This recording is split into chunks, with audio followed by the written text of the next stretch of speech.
All new tonight, when it comes to reducing fat, liposuction has long been the most popular procedure. But now more and more doctors are turning to a new method. Yeah, it's a non-invasive technology called laser lipo. Channel 4's Christy Kruger has more on just how the body contouring system works.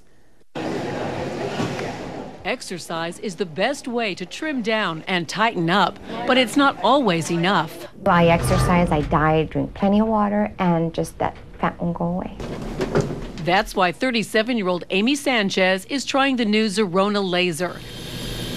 Doctors say it's a non-invasive way to attack fat cells. I have some patients that have lost as many as 11 inches in total, measuring from their tummy and their hips and their thighs. So you really can lose a lot of size with this treatment. While liposuction pulls fat cells out of the body, Dr. Rubenstein says the Zerona laser deflates the cells. It's a photochemical reaction. And that causes a small pore to open in the fat cell.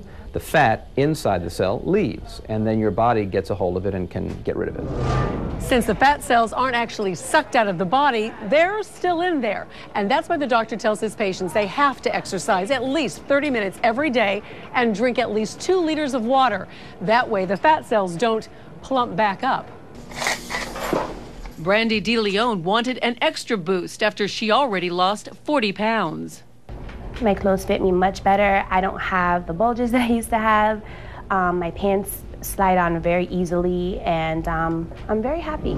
Patients involved in a controlled study comparing the Zerona to a fake laser also saw results. The sham machine, or the control group that didn't really have a real treatment, they lost on average about a ½ inch, and that's measuring from their tummy, their hips, and their thighs. When you look at the treatment group, they lost an average of 3½ inches. Amy has had 4 treatments. Especially my jeans, I can actually feel the difference. Yes, I can actually wear a tucked-in shirt.